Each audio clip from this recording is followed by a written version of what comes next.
Հայկական դրամի միջին փոխարժեքը այս տարի կանխատեսվում է նախորդ տարվա մակարդակին համապատասխան 392 դրամ 1 դոլարի դիմաց։ Այս մասին ասվում է Եվրասիական զարգացման բանկի նոր կանխատեսման մեջ։ Ապրիլ ամսին մարտ ամսվա համեմատ Հայաստանի տնտեսական ավելի բարձր ակտիվությունն ապահովվել է շինարարության ավելի արագ աճի եւ արդյունաբերական ծավալների ավելի դանդաղ կրճատման ֆոնին։ Այս մասին հայտարարել են Համաշխարհային բանկի փորձագետները։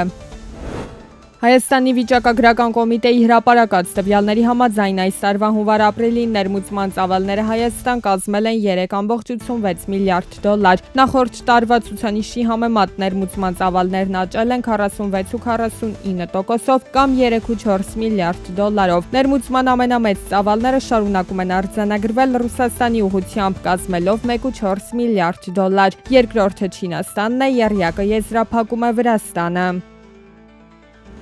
Հայաստանում Ռուսաստանի դեսպանատունը հրապարակել է սույն թվականի հունիսի 30-ից առանց վիզայի ռեժիմի շրջանակներում օտարերկրացիների համար Ռուսաստանի Դաշնության մուտքի նոր կանոնների մասին հրահանգը։ Ըստ սահմանված կանոնների նախքան մուտքը օտարերկրացիներին անհրաժեշտ է անցնել գրանցման կարգը նույնականացման միասնական համակարգում։ Դա ենթադրում է, որ նրանք պետք է մուտք գործելուց ոչ ուշ քան 72 ժամ առաջ ներկայացնեն մուտքի դիմում, օգտագործելով RUID բջջային հավելվածը արտակարգ դեպքերում ոչ ուշ քան 4 ժամ առաջ։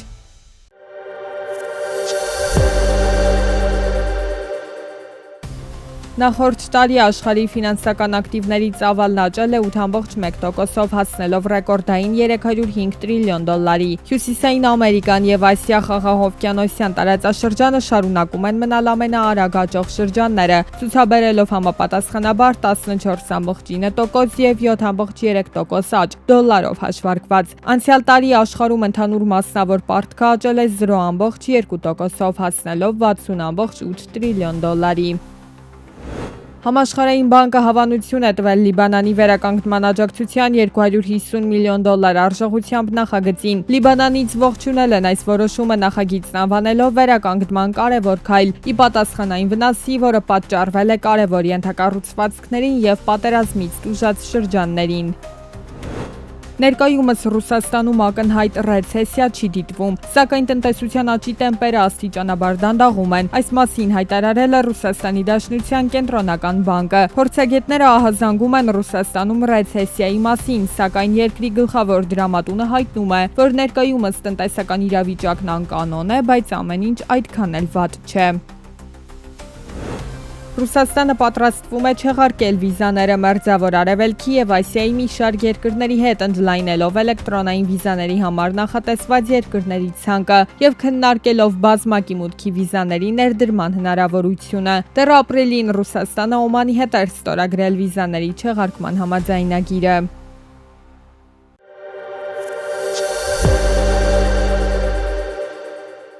Հայկական ծիրանը պահանջված է արտերկրում, մասնավորապես Ռուսաստանի Դաշնությունում։ Էկոնոմիկայի նախարարը ներկայացրեց, արձանագրեց ու 2 օր անընդմեջ նոր տվյալներ փոխանցեց։ Ծիրանի արտահանման հետ կապված խնդիրներ չկան։ Այս տարվա հունիսի 1-ից հունիսի 23-ը ՀՀ-ից ծիրանով բեռնված 502 բեռնատար արդեն իսկ հատել է Ռուսաստանի Դաշնության մաքսային սահմանը։ Միայն վերջին 3 օրում ծիրանով բեռնված 136 բեռնատար մտել է Ռուսաստանի Դաշնություն։ Միայն հունիսի 24-ին Հայաստանից ծիրանով բեռնված 96 բեռնատար մտել է ՌԴ։ Ընդհանուր առմամբ հունիսի 1-ից մինչև 24-ը մեր ծիրանով բեռնված 598 մեքենա հատել է ՌԴ մաքսային սահմանը։ Սա լավ արդյունք է, թե ոչ, հարցը համեմատության մեջ է պետք դիտարկել լիարժեք պատկերացում ստանալու համար։ Ի պատասխան Panorama AM-ի էկոնոմիկայի նախարարի մամուլի քարտուղար Լիլիթ Շաբոյանը ներկայացրել է նախորդ տարվա նույն ժամանակահատվածի ծիրանի արտահանման ծավալների հետ համեմատական վիճակագրություն։ Համաձայն ՍԱՏՄ-ի կողմից ներկայացված օպերատիվ տեղեկության Հայաստանի Հանրապետությունից 2025 թվականի հունվարի 1-ից մինչև հունիսի 22-ն ընկած ժամանակահատվածում արտահանվել է 13507 տոննա ծիրան, ինչը նախորդ տարվա նույն ժամանակահատվածի համեմատ աճել է շուրջ 18.8%-ով։ 2024 թվականի հունվարի 1-ից մինչև հունիսի 22-ը ծիրանի արտահանման ծավալը կազմել է 10.977.3 տոննա։ Պաշտոնական մակարդակով արված հայտարարություններն էլ են փաստում, այս տարի Ծիրանի արտահանումը նվազել է։ Ավելի վաղ արտահանողներն էին հայտարարում, որ սահմանին իրենց արգելքի ժամանակ պատճառաբանում էին, թե Ծիրանի մեջ D վիտամինն է քիչ, հիմնատախտակների վրա կնիկ չկա եւ այլն։ Ծիրանով բեռնված որոշ բեռնատարներ վերին Լարսի անցակետից հետ են ուղարկվել փաստաթղթային խնդիրների պատճառով։ Էկոնոմիկայի նախարարությունից վստահեցնում էին, քիչ թիվ են կազմում հետ ուղարկված մեքենաները։ Նախորդ տարի օրինակ նման խնդիր չի եղել։ Մեր Ծիրանն արտահանվել է Ռուսաստան, Բելարուս, Վրաստան, Ղազախստան եւ Արաբական Միացյալ Էմիրություններ։ Ըստ մարզպետարանից ստացված օպերատիվ տեղեկատվության 2024 թվականի հուլիսի 15-ի դրությամբ Հայաստանում հավաքվել է շուրջ 64531 տոննա ծիրան։ 2024 թվականի հուլիսի 18-ի դրությամբ արտահանվել է 29187 տոննա ծիրան։ Այս տարվա հուլիսի տվյալներին դեռ սպասել է պետք, իսկ մինչ այդ գյուղական համայնքներից է նահազանգում։ Ծիրանը մնացել է ծառերի վրա, այգետերերը չեն հավաքում, հույս չունեն, որ արտահանվելու է, քամին է թափում ցած։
Հիմնանորոգվում է Խնձորեսկ ներքին Խնձորեսկ ավտոճանապարհի մի հատվածը, այս մասին հայտնում են ճանապարհային դեպարտամենտ հիմնադրամից։ Նորոգվող 10.1 կիլոմետրից 8 կիլոմետր հատվածում արդեն տեղադրվել է ասֆալտբետոնե ծածկի ներքին շերտը։ Ըստ նախագծի նախատեսված է տեղադրել երկշերտ ասֆալտբետոնե ծածկ։